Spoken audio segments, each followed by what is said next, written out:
Hello, hello. I am PeaceLoveMusic, and this is the DeOrganized Every Other Thursday podcast. We don't actually have a name for this show. We have to actually come up with a name for the show. That's a good point. Hattie could not be with us today. He's been sick. He is feeling better, but he's still not quite able to get into these things yet, which is no big deal. And to be honest with you, I meant to actually ask Jack to come on, and I'm sure he would have if he could have, but I noticed that he was actually in a space a little while ago, so I wasn't going to ask him to jump out of that and give something else to do. So we have a great guest today. You guys are seeing for the first time on this side of the camera on our show, Nick from BitcoinLive. Nick is the one behind the screen running the shows for us. He does a tremendous job, and we're in partnership with BitcoinLive for all of our shows that we broadcast live. They've given us a tremendous opportunity to work with them, and so excited. And I want to just spotlight Nick for all he does. He's done it. He's built a tremendous platform here. It really does kind of function there's a lot of effort into producing the show, but he's got it set up where it's really easy to do. It's a strong process to do. And he also features a ton of other great shows, all surrounding the Bitcoin ecosystem, covering a broad range of topics, and just gives a platform to a myriad of people in the space, providing different perspectives. Welcome, Nick. How are you today? Well, thank you for that awesome intro. That's really nice of you, Steve. I'm good. I'm just got back from Bitcoin conference Amsterdam, which was a blast. I really had an amazing time there. I went with two friends. My brother Jan, who's actually also a founder of BitcoinLive. We did it together in, 2018? End of 2018, I think. He went the first day to the Bitcoin conference, Amsterdam. And he had actually all the top level speakers, Jack Muller from Strike, and there was this African speaker who was also brilliant. He was very enthusiastic about him, and of course the wife of Julian Assange. So sort of the top level speakers are always on the first day, but the second day was also really awesome. Oh, nice. And so BitcoinLive was represented on both days. So that's awesome. That's great. And who did you see today that you thought who was your favorite speaker today that you saw? Well, we really had. I'm really into geopolitics, and at the end of the day, you had some shows surrounding geopolitics. Actually, I wanted to go to Matthew Pine because I'm a big Matthew Pine fan. I follow him on Twitter, but my friends wanted to go to someone else, so I went with my friends.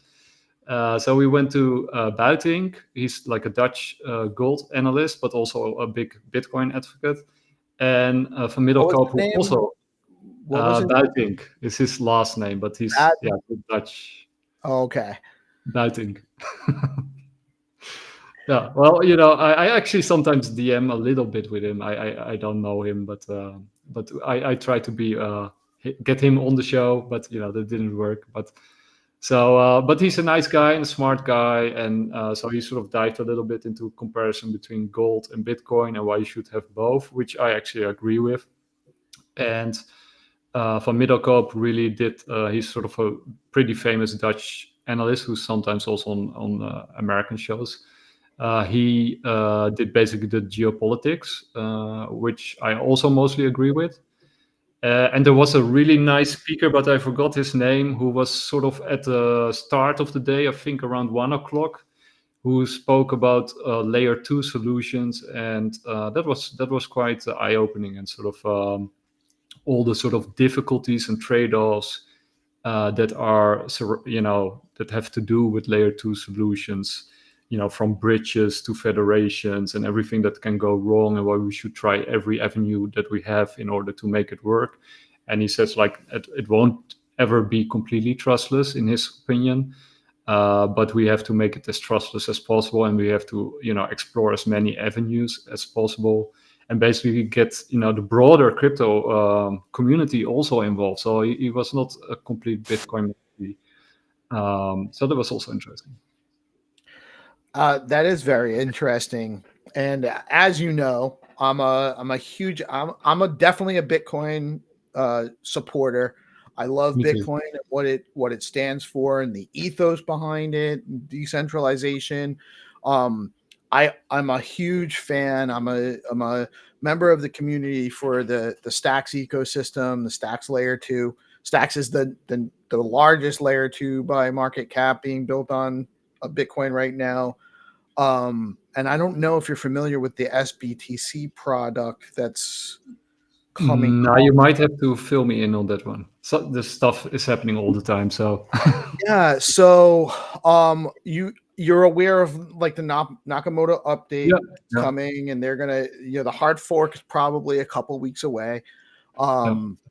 It's been delayed a little bit. It was supposed to actually happen yesterday, but you better safe than sorry, right? You got to work out all the before you open it up. Not a big deal. But SBTC is basically a 1-to-1. It's a wrap Bitcoin. Oh yeah. Now that you mention it, so the mechanism is the Bitcoin gets deposited into a multi-sig wallet that's controlled by core signers in the Stacks ecosystem, which signers are the ones that basically run the transactions between Stacks and Bitcoin, because all of the Stacks transactions finalize on Bitcoin, but they happen on Stacks first. SBTC, so when you deposit, it's like a bridge basically, or it's a wrap. You're wrapping Bitcoin, but it's a SIP10 token on Stacks. It's 1-to-1. It's very, very secure based on the way the signer mechanism works and the interest involved. There is some level of trust that the signer network will remain benevolent because of their incentive to maintain the network. But I mean, I don't think you can ever get past that, essentially. And that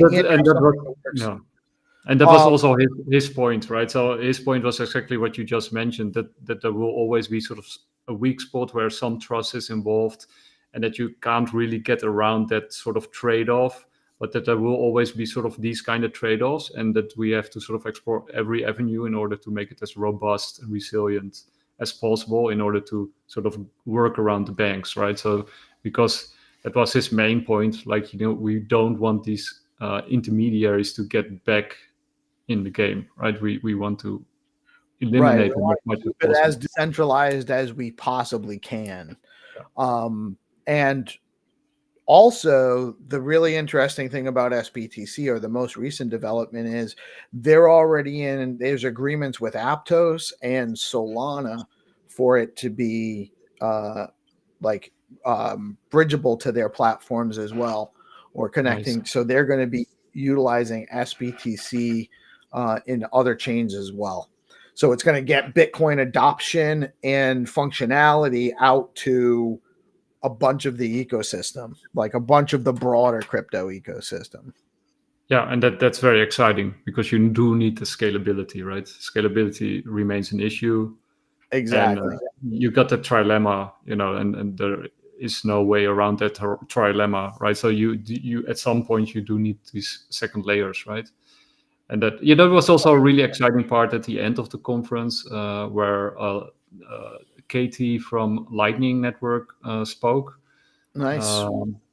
And she sort of explained that they now have this sort of incentive fee system where if you run your own Lightning node, that you get sort of paid by the Bitcoin network. So that sort of incentivizes people to run nodes, and also to get AI bots able to open wallets on Lightning Network so that they can get paid and pay each other, which will also sort of drive the network further. But of course, Lightning is also a layer 2. Right, Lightning is also a layer 2. You're going to have layer 2s. You have to, or you don't have to. You can just keep your Bitcoin on Bitcoin. Yeah. But it's not going to do anything else beyond what it already does now.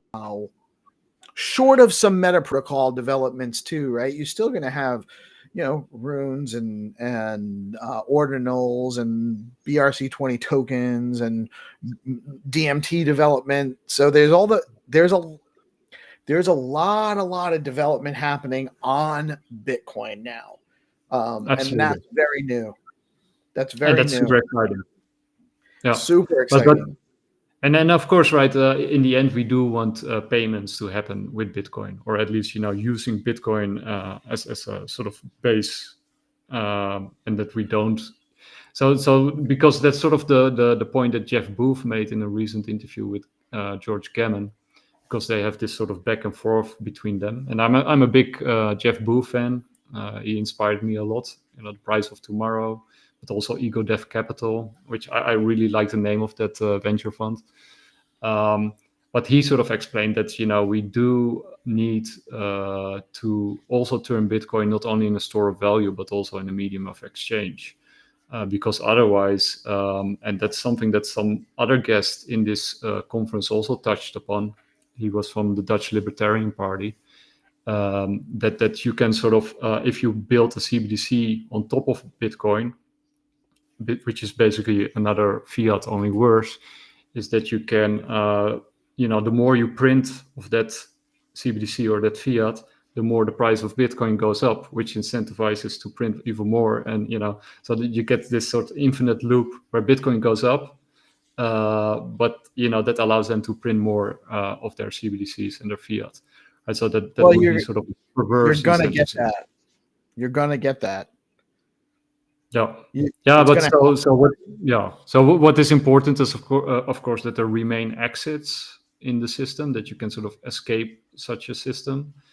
Are you familiar? We had Jacob was on Jack's show. Want to say about a month ago, or maybe 6 weeks, maybe a month and a half ago. From Hermeticify. Yeah, I don't know if you were. Yeah, so. With the 25% APY. Well, nice. I think it's actually up a little bit higher now too. Wow. But it's a rune token for now. And actually they did since that show, they just launched it this past week. USDH is now live. It's a SIP10 token on Stacks, and it's $1. It's a native Bitcoin backed dollar stable token, which doesn't allow, the value of, there has to be equal value of Bitcoin backing it for it to exist.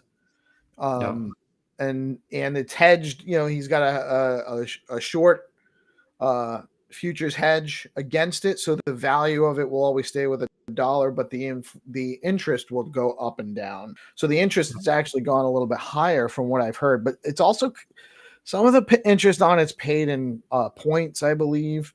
So it's not one-to-one interest rates and stuff like that. So it's not, the rate is less interesting to me than the dollar stable coin native on Stacks that's backed by Bitcoin. That is super novel.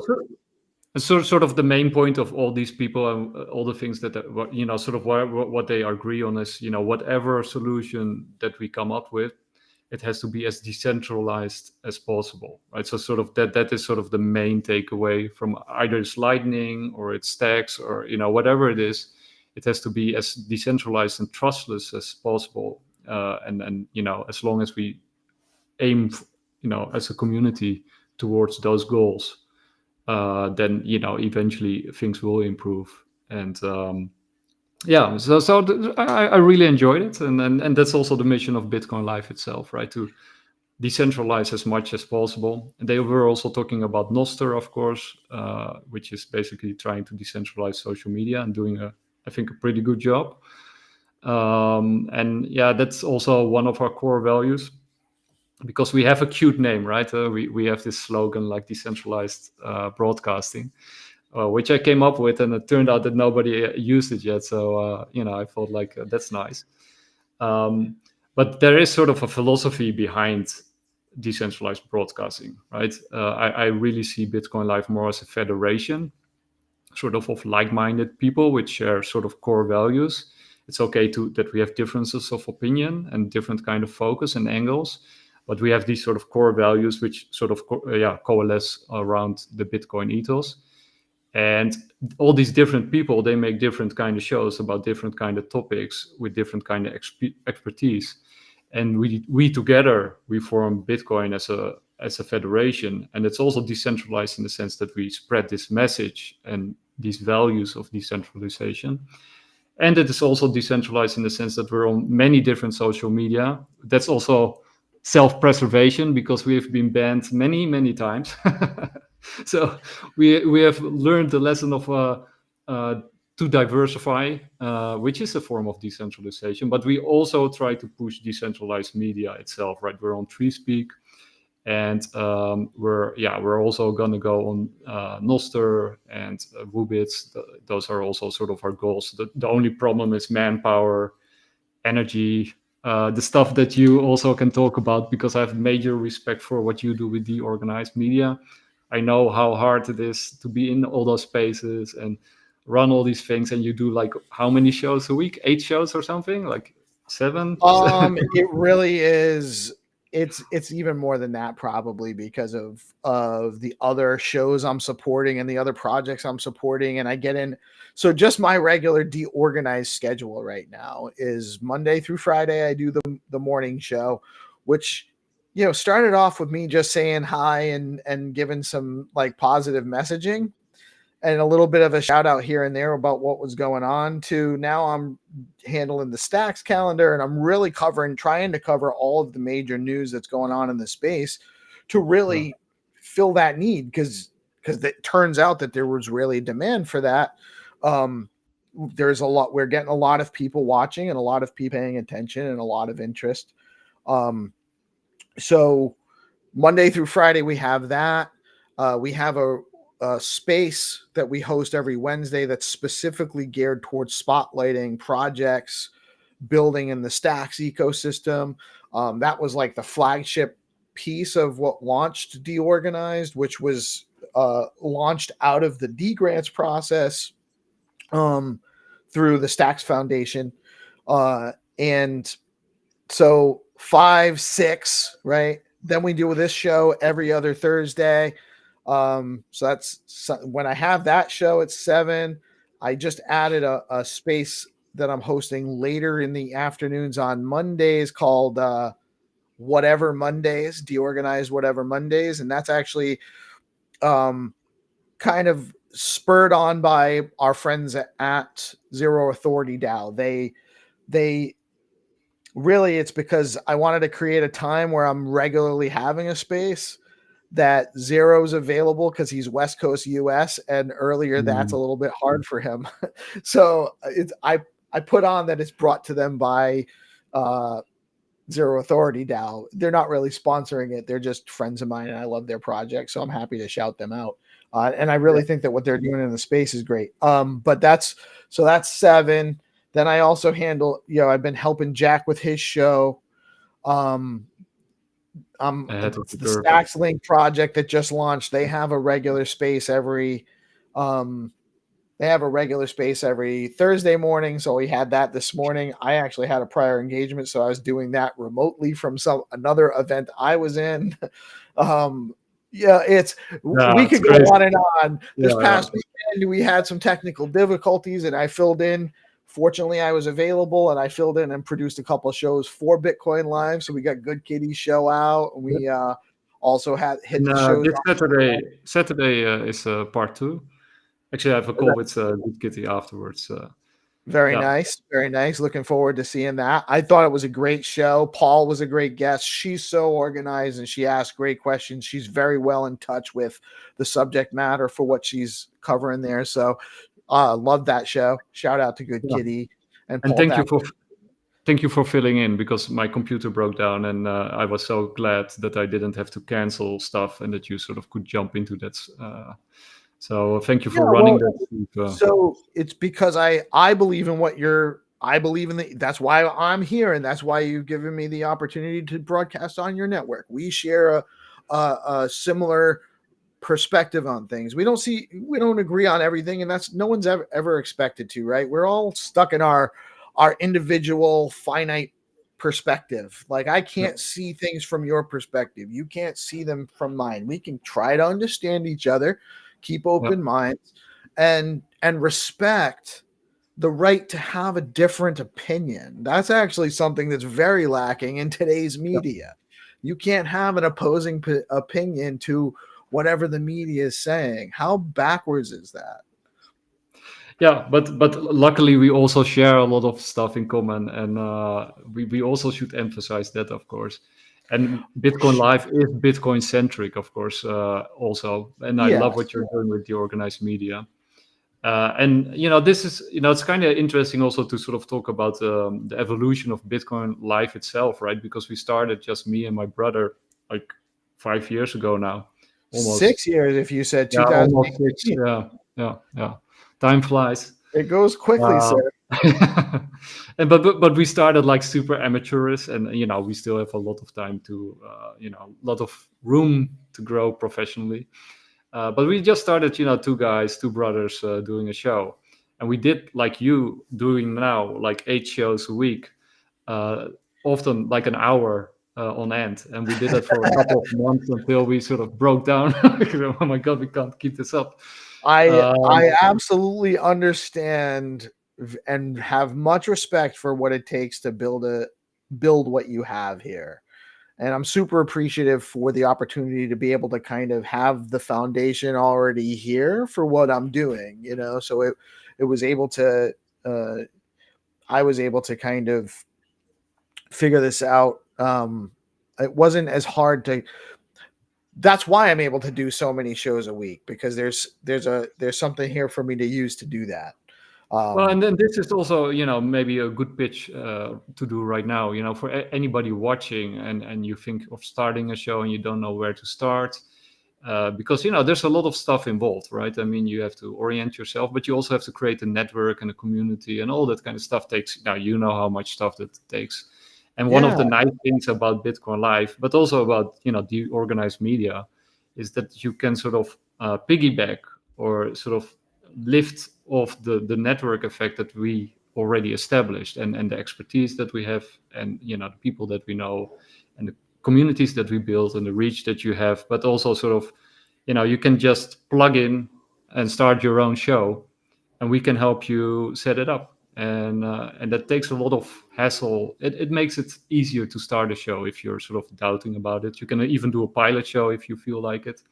Just reach out to me or to Steve, and we can talk it over. And it doesn't even have to be like, you could just do a show to see what it's like to do a show. It doesn't have to be a commitment to a regular time or anything like that. You could even just come on and talk on one of our shows too. Also possible. That's always a good way to start. I didn't immediately start with a show. I actually started because Jack Ben Switch started his podcast up with you again. He had one previously with you guys.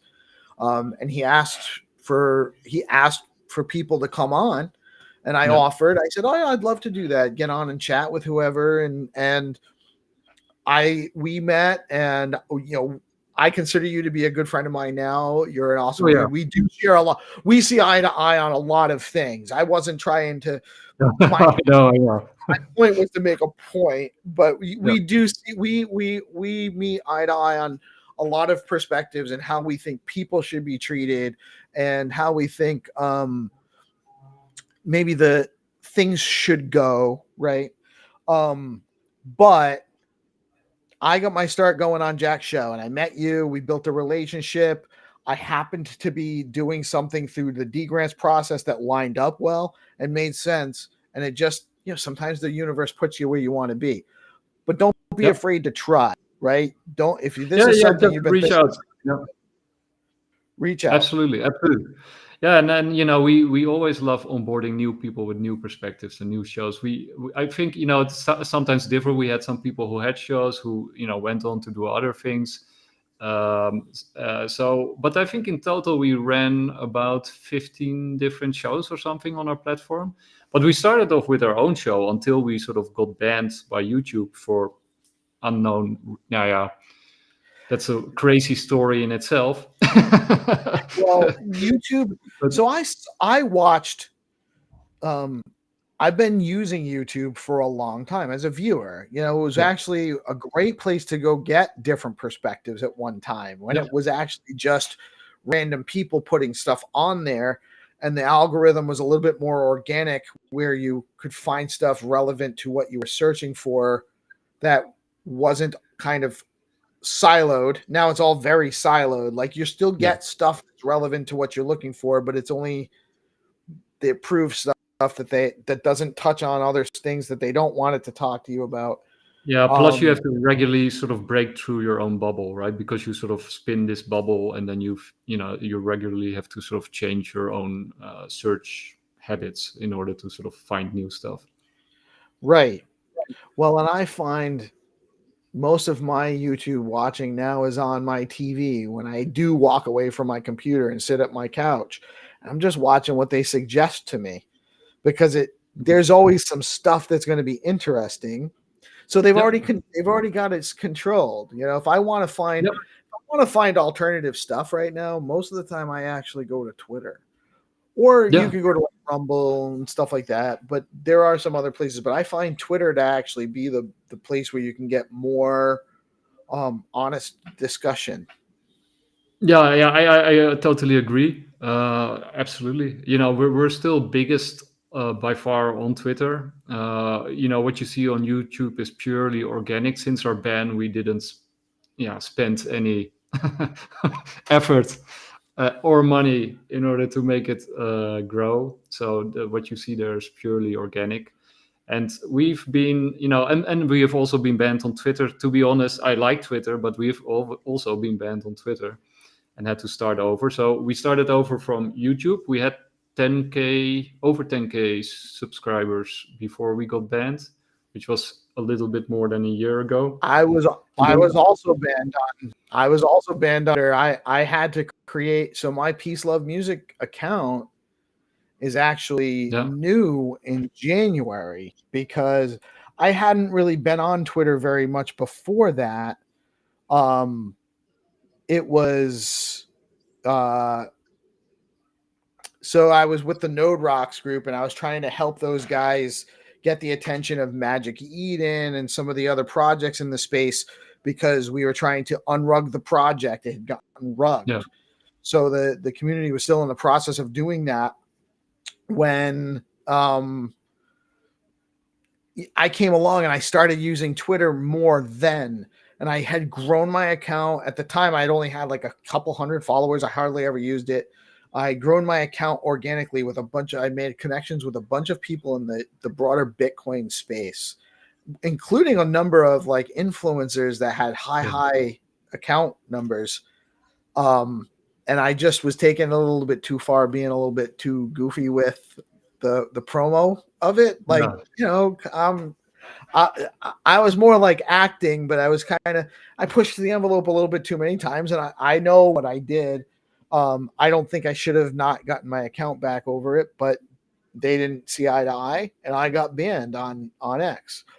Yep. I don't agree with that behavior. I don't think that a communications device should be able to completely stop you from communicating. But if you're engaging in behavior that they see as potentially being harmful to the community, even if it really isn't, I respect also that if you are a centralized platform, that's your responsibility to use that tool if you have it.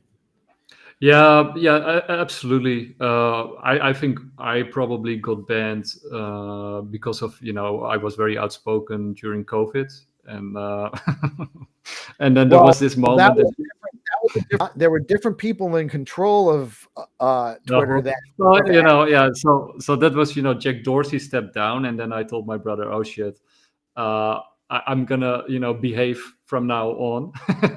And then like 2 weeks after Jack Dorsey stepped down, I got banned, I think retroactively, for what I've said, when he was still around. So when Elon Musk took over, I was actually very happy. But yeah, I never regained my almost 9K account. Cool. And Jan, my brother, he had a 23K account, and he it's kind of unclear what there. He didn't explain exactly to me what has happened there, but he lost his account earlier this year. I think it got hacked or something, if I understood. Anyway, he couldn't get it back, and then his smaller account also, that one got banned. And Twitter doesn't really give you a reason why you got banned. YouTube gives you a reason, right? So my experience was I appealed it, and they actually responded to me and told me they were going to overturn it.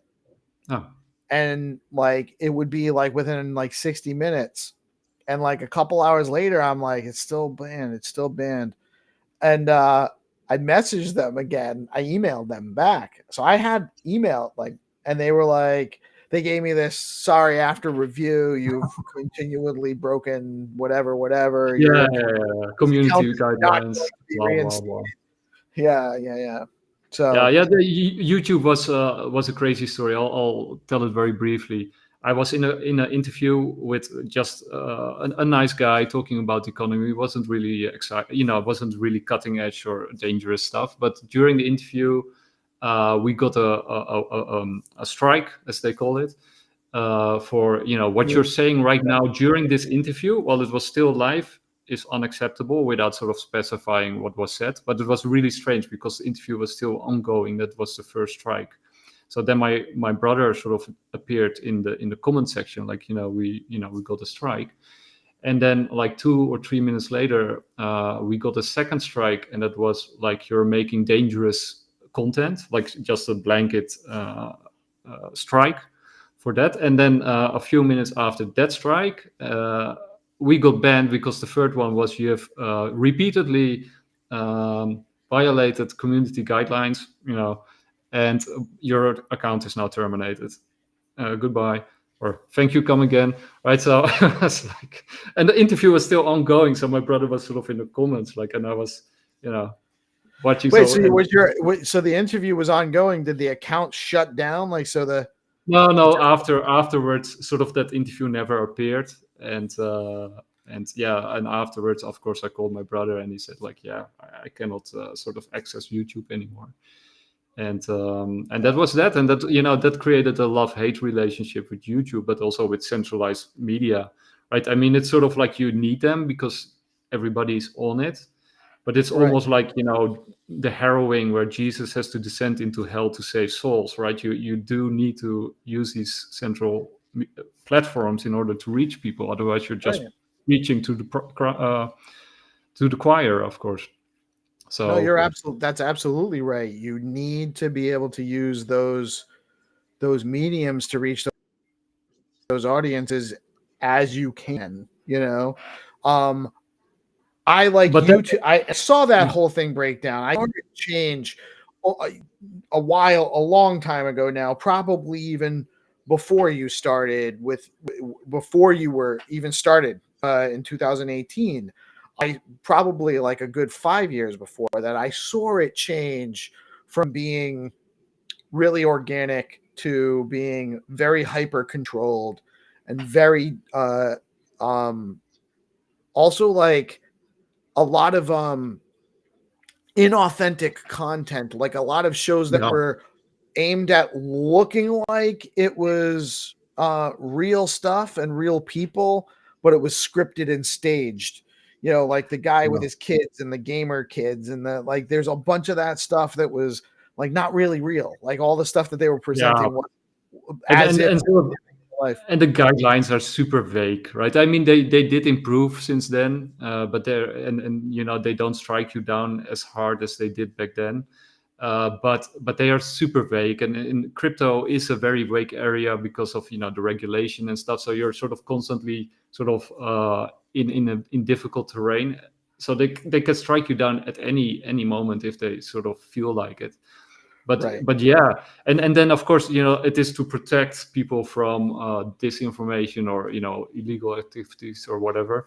But at the same time, when I turn on my YouTube, there's commercials, and then you see a fake Elon Musk saying, scan this QR code. Oh, I see that on Facebook a lot, actually. Yeah, also, but so they can ban individual content creators who try to do an honest job, but they can't block advertisements.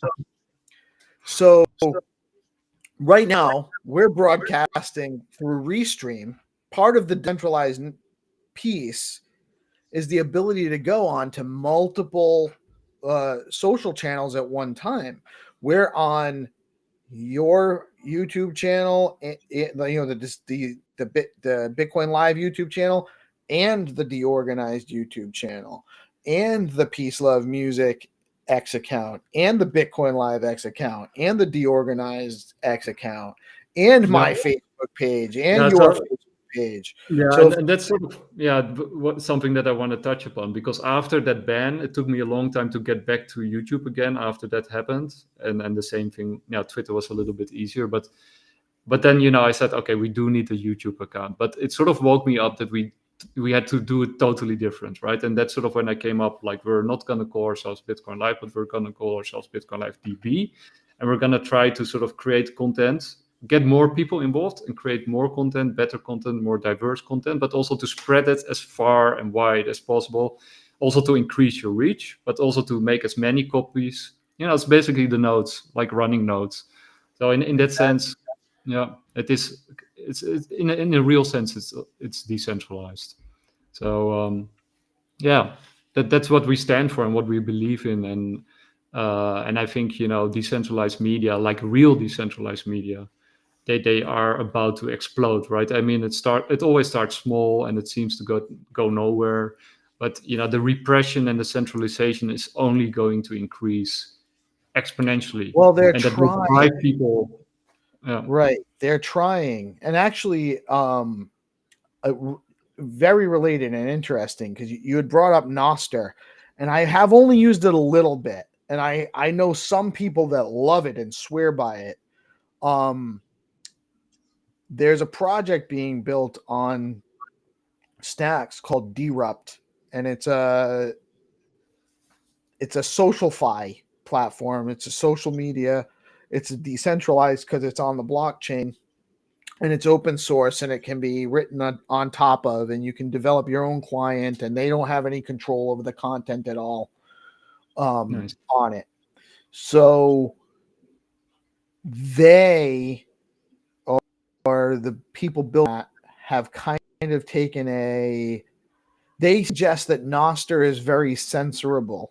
Even though the nodes relay the message, the nodes operators and the client operators can actually censor whatever they want from their end, and there's no way to even monitor to see if they did it. Yeah. So that's sort of coming back to the conference in Amsterdam. What the person was talking about with layer 2. You keep these sort of trust issues. You cannot fully decentralize. It's sort of more like an ambition or an ideal that you work towards. And I always say, decentralization, the measure of freedom is the measure of decentralization, or decentralization is the measure of freedom, is a better way to put it. Sort of, the more decentralized you are, the more freedom you have. And you will never get absolute decentralization. That's really the whole. They talk about political spectrums, but the real spectrum is between. It's a slider for, and I don't care whether you want to go left or right, because conservative, liberal, left, right. They really all just relative terms. They don't describe any actual ideas or ideals. But on one side, we'll say the right side, is the stronger government, less freedom. And on the other side is the weakest government and the most freedom. And there should be some kind of balance. That's really what we need to do, is seek out a balance. Right now, everything is very, very centralized and very, very controlled, to a point where it exists beyond the scope of most people to even realize it. and then they tell everybody, don't look at this. You're a conspiracy theorist. If you think anything beyond what we tell you is happening is happening. And they discourage most people from looking at it. But Yep. Quite if we successfully. yes, very successfully, and they're getting more and more tools to be able to do it with as well. But that's the World Economic Forum met I think it was a couple weeks ago now, and Lagarde, the head of the EU, was there speaking, and the number one global threat, according to the World Economic Forum and the leaders of Europe, It's truth. is information that they deem as not valid for you to know. They call it misinformation and disinformation and malinformation, but it's really just unapproved information according to the central authority, and that is wrong. That is not. It's not acceptable. And it is so weird, right? I studied philosophy. I'm actually a doctorate in philosophy, and I studied cultural anthropology. And in my upbringing as a kid in a Western society in Holland, it was, for me, it was unimaginable that that we would ever doubt about the amount of freedom, right? That there would ever be a time that people would start thinking like, oh, maybe we need less freedom. I thought it was such a foundational truth that the more freedom we have, the more robust and resilient our economy, but also our society would be. And that's also sort of where we started welcoming people in from that philosophy, that we want freedom for everybody and for people to be free movement. But at the foundation was just as much freedom as possible in every sense. And now we started sliding down that scale, like I think in the late 90s, but probably earlier, even much earlier, probably. But that when it became very apparent that less freedom was the trend, and now it's becoming really suffocating, and people are actually fleeing Europe to other places, which is creating this sort of vicious cycle that societies go downhill from there. The more, and they're bringing in people that don't know better, and it's not the people, right? They're just doing what they do, right? It's right, right, and it's very. We got a lot of work to do. Yeah, we really have to sort of create a positive feedback loop, right? We had a negative we're now in a very negative feedback loop, and we have to break it. And the only real tool to break that negative feedback loop is Bitcoin, right? That's the only thing that sort of can reverse this trend. Well, it's the communities that can be built around the ethos of Bitcoin. Open source. When the internet first launched, it was open source. People, they wanted everyone to build on it. It still kind of is, but not really, because the commercial internet is very closed and compartmentalized and siloed. So the average person can't build on it. And so open source, censorship resistance, the reason why we need these tools to be able to resist censorship, that's actually a huge factor. That's why when I wasn't aware of that problematic condition with Nostr. Maybe there are ways to build tools on Nostr to make that better, and the community can come together and do that. One thing that we're finding, so one of the reasons why I'm so optimistic about stacks isn't just because and I want to say shout out to 300 saying hi in the comments, my man. Yeah. What's up? My homie, he was on the show yesterday morning. I don't know if you caught it because you were traveling. Great dude. What's up, 300? But one of the things I'm super excited about regarding the Stacks ecosystem is not just that it's a layer 2 on Bitcoin and it's adding a ton of functionality to Bitcoin. That is why I'm what made me look at it. But the community and it's happening a lot on X, is engaging in a lot of public discourse on an almost constant basis. What's up, Hero Gamer says hello. He must have heard I was talking about Stacks to come on here. Nice. And it's the community very much that Hero's building out. He's the main culprit, actually. What he's done is bring a ton of people together, all of these same ethos. And it's because we all share the ethos, same as you. Yeah. We decentralization and open source and censorship resistance and giving people options, and letting people decide, self-custody, self-determination. That was what got us democracy, the idea of self-determination. We've kind of fallen off of that. So this is what there's a piece to culture, is what Hero's saying. The culture of Bitcoin is resembled and reflected in Stacks, and the people building there very much the same as the people building on other platforms as well, building on Rootstock, building on Lightning Network, building on there's other ones too. I have a lot of optimism for the community and the culture that's shaping around these platforms. Well, that was also my takeaway from the Bitcoin conference, right? It's attracting more and more people. I mean, it can be even more, right? But there were like 5,000 people there. And, you see people waking up. More and more people are waking up, getting involved, asking better questions, getting themselves better informed. You see it happening, right? And as things get worse, as things get worse, people get better, right? I mean, it also activates the good in people. And like you say, Stacks has an amazing community. And there's other amazing communities out there. And, BitcoinLive tries to sort of be a hub for people who basically share the same ethos, right?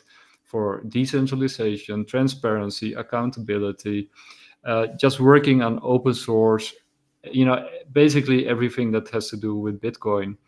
But we do sort of recognize that one of the things that sometimes what I find a little bit what I think that could improve, like in the entire ecosystem, and especially the maxis have are sort of the epitome of that. It's like there's no room for other people who are actually trying to fight the same fight, right? We basically all have the same enemy, and the enemy is called centralization. And central banks are, of course, the most egregious, but governments are second, and there's many others. Two big companies or monopolists or whatever you fill in the blank. But there's many different kind of communities out there who are basically also trying to build projects, who are basically trying to achieve the same thing. And we would love to be to bring all those communities to be together and to sort of cross-pollinate and work together on similar issues and similar solutions, and instead of fighting each other, right? Because I think there's a lot of tribalism in the space, which is mostly unnecessary, because we're all on the same side, working on the same things, and it's draining a lot of energy, and it's creating a lot of animosity. And while two dogs are fighting, the third dog, the centralization proponents, are sort of running away with everything, right? So I think they're not only running away; they're pitting the dogs against each other while they're actively. That's my opinion, right? And I think we are better than that. Yeah. Oh, absolutely. I mean, I don't love every blockchain that's out there, but I respect everyone that's building on them for the purpose of trying to build out open source, decentralized, censorship resistant projects and protocols. I mean, that's Absolutely. really, And I totally agree with you. There's also shitty coins and shitty blockchains and shitty or no communities, like blockchains without communities, right? That's a very bad sign if that's the case. But right. even if that's the case, right? Bitcoin Live wouldn't be we wouldn't say like, oh, you're not allowed to come on. We won't talk to you, right? We don't want to hear what you have to say, right? We don't want to be that platform that sort of censors others, right? We will stick to our core values and our core convictions, but we're not going to say like, we're gonna not listen to whatever it is you have to say. Right. Like all right. Like for instance, your friend from Derupt is Decred. Decred. Your friend Derupt is a different project. My friend Decred is your buddy from Decred is interested in coming on and chatting, so I'm going to have him on. I think Tuesday. We're going to come on and he's going to talk about his project, and it's not stacks related at all, but it is Bitcoin focused, and there is some Bitcoin functionality there, and it's an interesting project, and it's a perspective that he can bring, and he's someone in the space, and I'm sure that's not all we'll talk about, right? There'll be plenty of other things we chat about. And we want to have these conversations, like Hero said, in public. Even if it's a bad actor in the space and we just don't, or someone that we're not sure of, and maybe they are a bad actor, and why are you platforming them? Well, because don't you think people should know the truth about things, right? And they shouldn't know just from me telling them. I'm not. You should hear from the horse's mouth. No. Yeah, exactly. Speech means being able to or having to endure opinions that you find offensive. And deal with them. You have to deal with them. The idea of censorship is to not deal with the reality of things. That's all censorship is about. It's hiding the truth. Anything else beyond that is. Karl Popper had this famous quote, sort of like, freedom is security, right? The more freedom you have, the more secure your society becomes. Sort of freedom and security are not opposed to each other, and that you have to sacrifice freedom in order to get more security. No, freedom is security, right? So that's absolutely true. Because if you're not free, you don't have a vested interest in your own security. So if you are free, you have a vested interest in your security. So it's on you to get involved in that process. That's another thing we're doing at Stacks right now. I don't mean to make this show about Stacks, but it's no problem. It's relevant to the conversation we're having, because there's a project called Charisma. It was a meme coin DAO, kind of a DeFi platform, and they were exploited. They lost hundreds of thousands of dollars of user funds. It's happened within the last couple of weeks.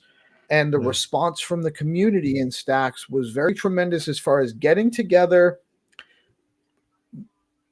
identifying what happened with the situation from a bunch of different perspectives, and forming now this centralized, and it is kind of centralized, but not in a negative way, not in an authority way, but this kind of community group that's going to build out some kind of way to identify security issues and auditing issues, and make sure that the smart contracts are safe, and make sure that information is available to the public, and maybe create some kind of security score, and maybe even integrate that into the wallets, so that when community members are interacting with some of these sites with less secure scores, there's a notification on there. Hey, you might want to be careful of this. Hey, you might want to be careful of that. Not a censorship thing. Yeah, but this is like exactly, what we just talked about. You need to have freedom in order to make mistakes, in order to improve upon them, right? If you make something so secure that you are not allowed to make any mistakes because it prevents you from making mistakes, things actually get more and more insecure. One of the guys working on this project, or an adjacent project, he's doing some really cool AI stuff. development, and he's doing some of that with an eye towards stacks. He was like, how do we make this happen over and over and over again? Because he's trying to train the AI to understand these attacks and understand these problems. And we can't do that if they're not happening, Well, but that's exactly, that's adaptability, right? If you're raising a kid, and I think you also have kids, right? So my brother has four boys. I don't have kids, but I'm a good uncle. So you're Uncle Nick. I'm Uncle Nick. So I love them. They're great. But imagine if you overprotect your kids and they are not allowed to make any mistakes. That they might live a nice life, very protected, but they won't learn anything, and they won't be able to adapt to changes. And when changes always happen, right? That's sort of life. So when they happen, they will be. Everything is temporary. You won't always be there to take care of them and to protect them. So the best thing you can do for them. Also, by the way, like, they're a different person than you. You don't have any right to have any kind of expectations of your kids. I'm sorry. I have 7 children. I've raised 5 adults. I've gotten 5 successful, well-adjusted, high functioning adult people that are now contributing members of society. And I have 2 more on the way. It's still in the house. And they are really strong, badass, productive people, good people, and I did that by letting them make their mistakes and make their decisions and not handing anything to them. Not that I really had a whole lot to hand to them, because there were 7 of them, so there's never enough, right? But that's what you got to do. That's how you can't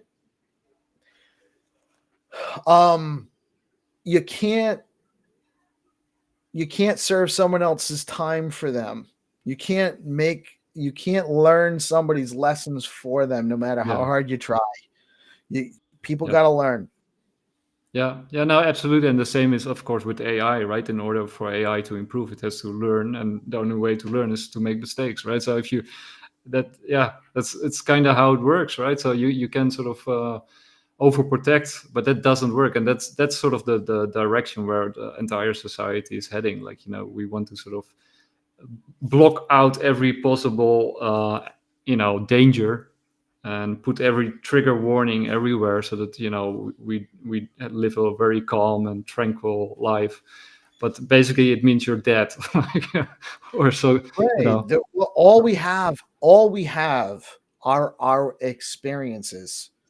So good, bad, or otherwise, we're here to have experiences. So the idea that we're going to sanitize every experience, it's crazy. It's crazy. It's insanity. It's literally insane. It doesn't it's a megalomaniac. And it leads, of course, to abuse, right? Because it's basically the dream of a control freak who wants to make every decision for you.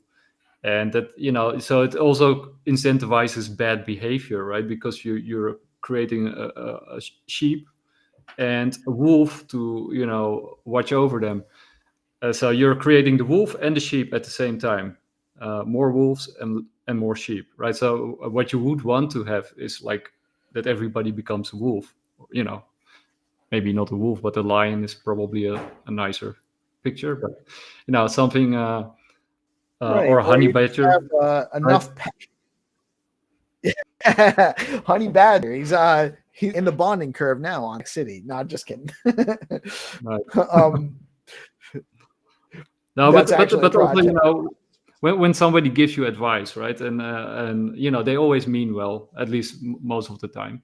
Then of course you should listen to that person giving that advice, but it doesn't mean that you then have to follow the rule, right? You can still take it into account and still do it, and then make the mistake and learn from yourself how you react to such a situation, but also learn from the situation, learn new skills, right? If you just took the advice and then not do it, then you take away a learning and a growth opportunity. So, right, and you don't really own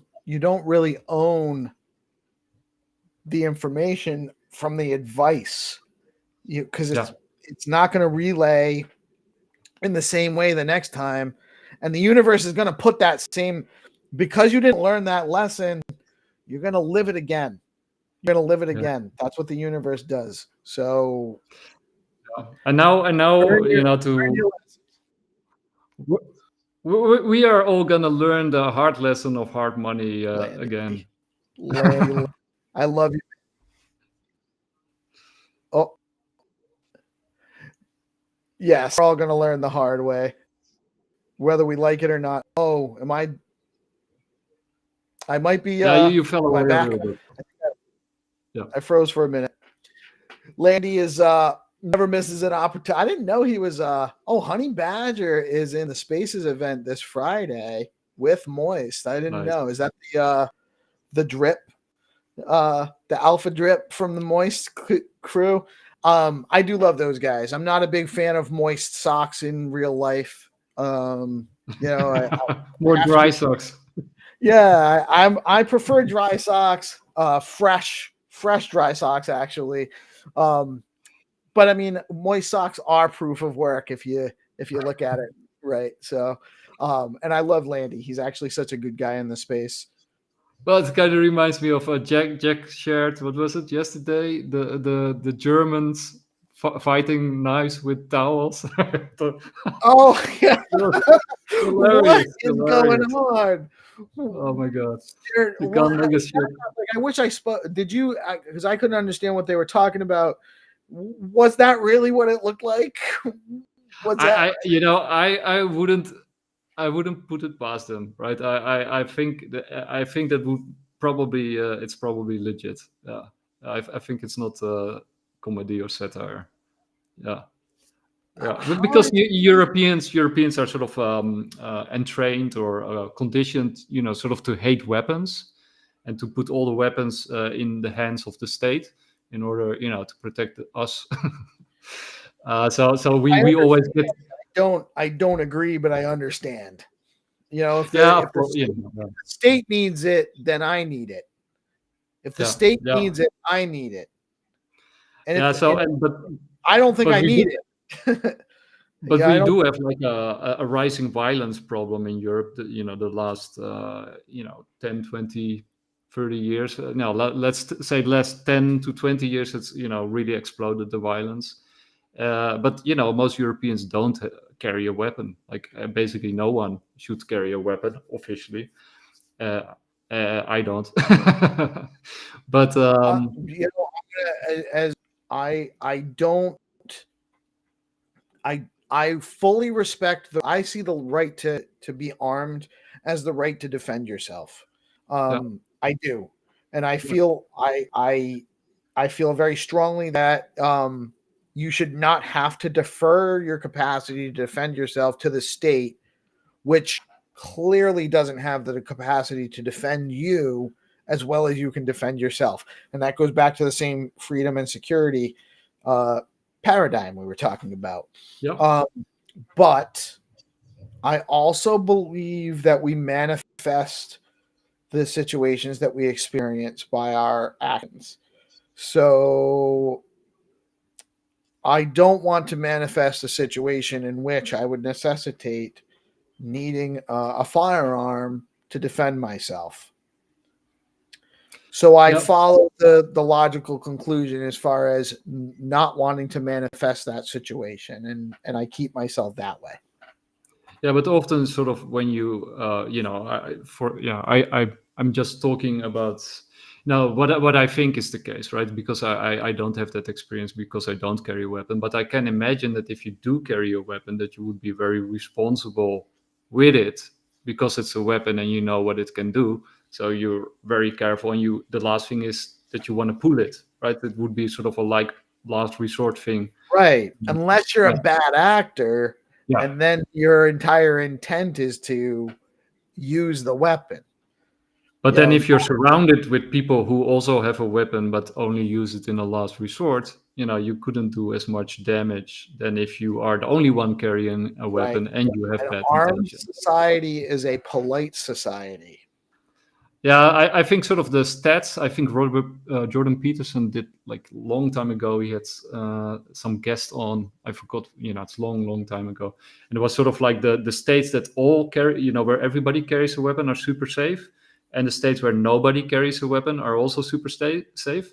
But it's the states where some people carry a weapon and the most don't. Those are sort of the danger. That's where the shootings sort of happen. At least sort of that's how I remember it. But maybe. So one of the reasons why you see mass shootings in school zones is because it's an unarmed target most of the time. Yeah.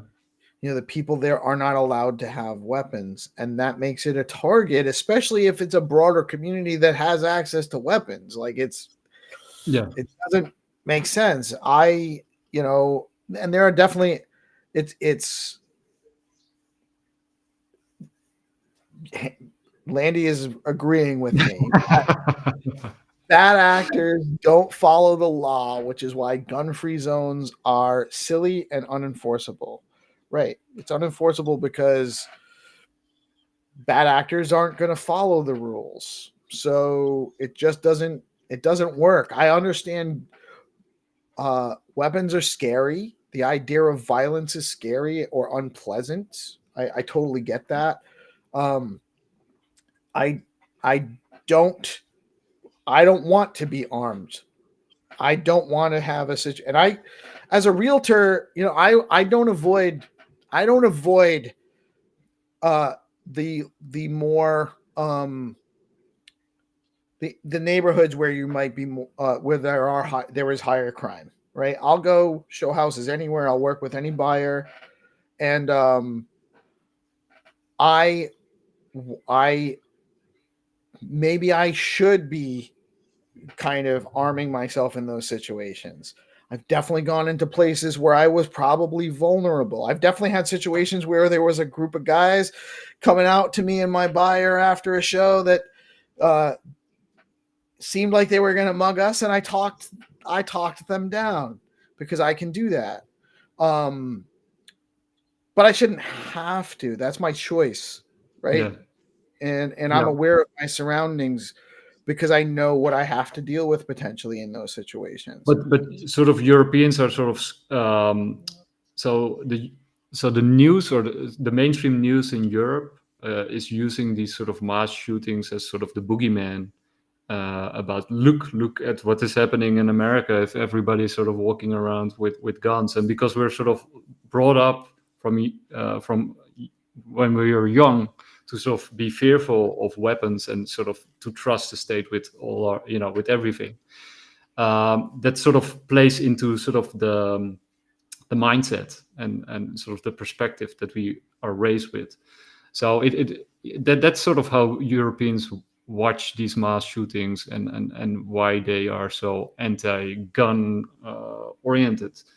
And it took me a while sort of to unlearn it and to have a different perspective on it, a more American perspective. But, I think Machiavelli is also considered to be like a very bad person in philosophy.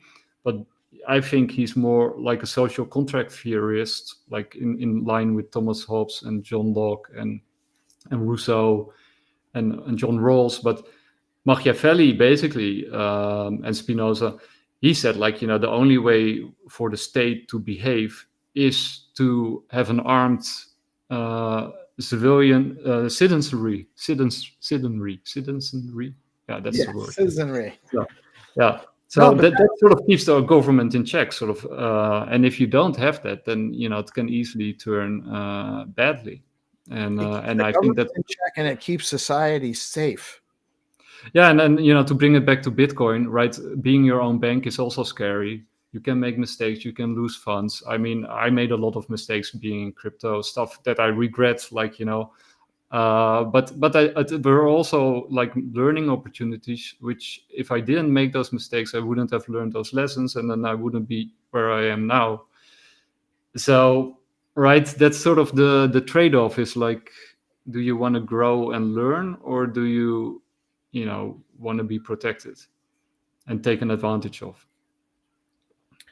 Yeah, exactly. You have the state's going to be armed. The state has a right to be armed, especially a state that is of, by, and for the people, but so do the people. The people have a right to defend themselves without doing so through a centralized authority with approval.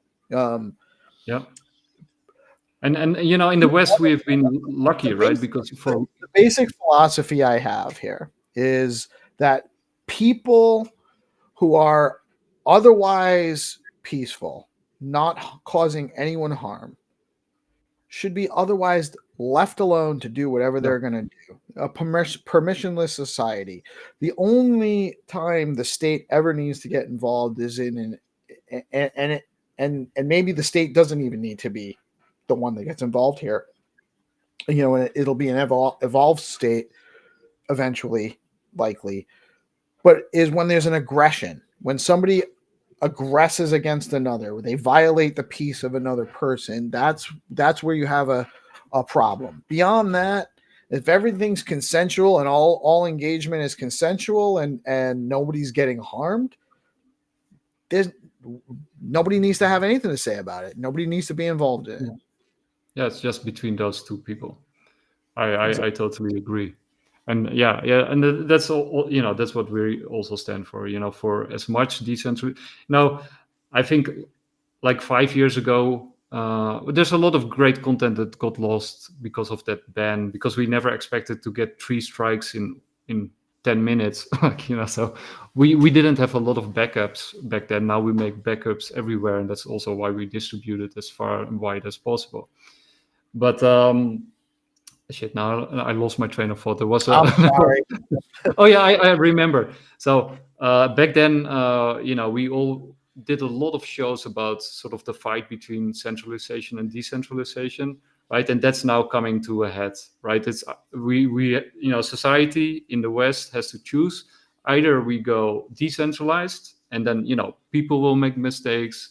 There will still be wars. There will still be crime, but it will be decentralized and manageable, or or we go to hyper centralization, and that in my opinion will be the end of humanity if we go that route, because it will lead straight to transhumanism and crazy stuff.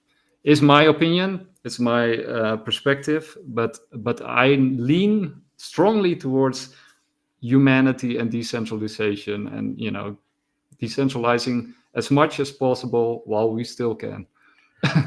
You hit the nail on the head, man. It is. That's exactly what the world is facing right now. Is either we save humanity or we're going to go into this massive tyrannical hellscape. And that might very well be the last mistake that we make. That will be very hard to come back from. It'll be very hard to come back from against the tools that the establishment has now, and that they're developing to use to that end. To scary. A lot of the stuff is designed to trap us without making us even aware of the fact that we're siloed. Maybe like a final on a final note, also to bring it back to the Bitcoin Amsterdam conference, right?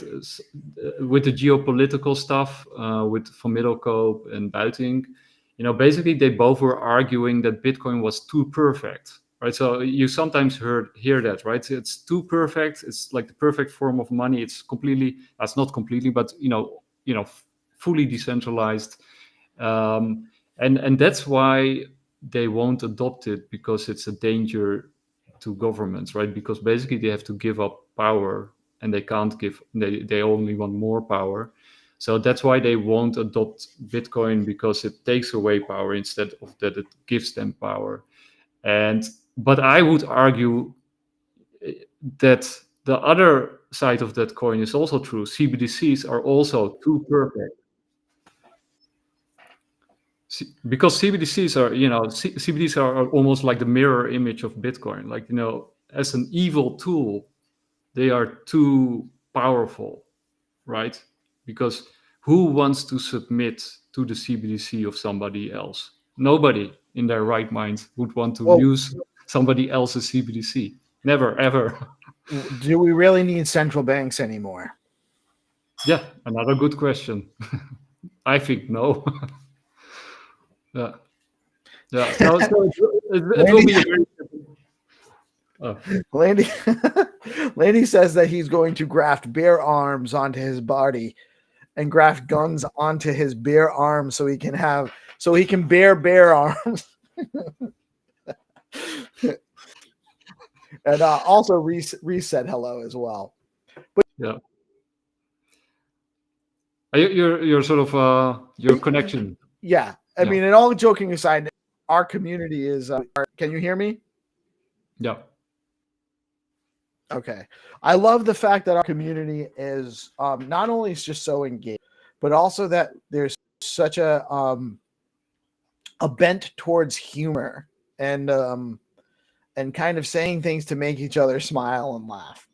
That's at the end of the day, that's really what it's all about. It's the experiences we're having, and we deal with these are kind of some heavy subjects. I mean, it's deep as far as what we're up against, and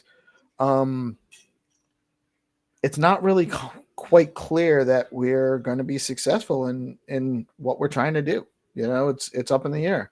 But the more people that come, the more participation we get, the more people we can reach with our messaging through decentralized broadcasting on BitcoinLive and with DeOrganized, and bringing our communities together, and Jerry and Matt on their show. And you have, I forget his name, from Douglas, 3D Douglas, and also Matty Sets, Gerald.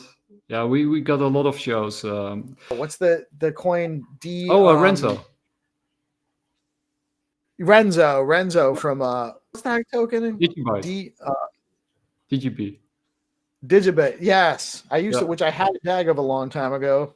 I forgot about it. And actually, for the people who like crazy stuff, like UFOs and that kind of stuff, it's like a passion of mine. We also do the bigger picture. Actually, we have a big show planned for this Sunday. So if you want to sort of take a break from crypto, it is sort of related to Bitcoin and crypto, because that's why it's called the bigger picture. What time on Sunday? We usually air at 8:00 on Sunday, CET, Central European time. So that's 2 p.m. Eastern time in the US. Yeah, that's a lot of fun with Sid, and then we're there's so much stuff in the UAP world. There's definitely, so it's a tough subject to get into because there's a lot of information out there. There's definitely some very curious phenomena. Oh, you're falling away again. And there you are. There's also stuff out there that kind of is hard to, because it's so there and it's covered up. There's definitely stuff that's covered up. We don't know what it actually is, if it's just classified technology, or maybe there's something else there, and maybe this might explain these anomalies that don't line up with our actual history. And there's a lot of stuff there. Yeah, there's a lot of people. I tend to think that there's a lot of intentional disinformation out there as a part of the discrediting process. Absolutely. It's part of the cover up. Absolutely. Yeah, they're haystacking bullshit, as Eric Weinstein called it. Yes. And there's a lot, but that's not only with UAPs and UFOs. That's their new technique, right? It's because the internet freed us, and you got this free flow of information. That sort of put the truth very hard. It's very hard right now to contain the truth. So the way to contain the truth is to hide it in bullshit, right? So in bullshit and entertainment and distraction. So probably the truth is, right there staring us in the face, but because it's surrounded by bullshit and crap and distractions, we can't see it, right? So one of the fun things about the bigger picture is trying to sift through the bullshit in order to find the truth. But it is a lot of speculation, of course, and a lot of fun.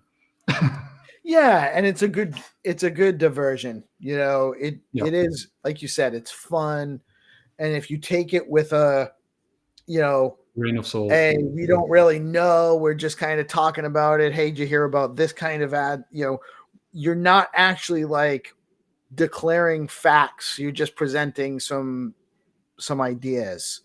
And then it's just you decide. It's up Yeah, that's also one of the other things is it's always do your own. traveling. Yeah, no, always do your own research, right? Always do your own research. That's critical. Exactly.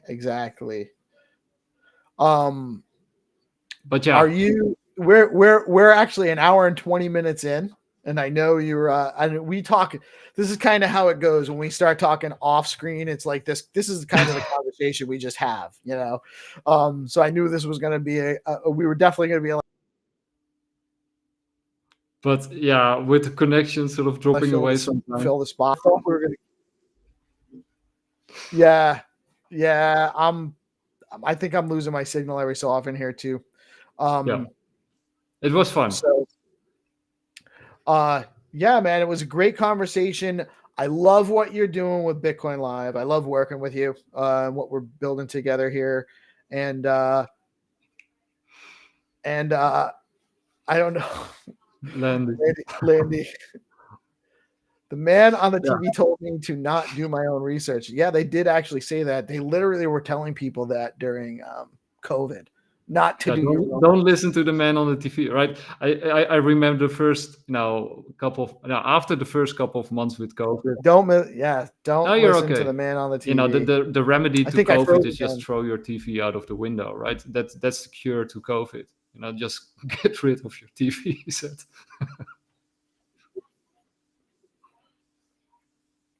I do.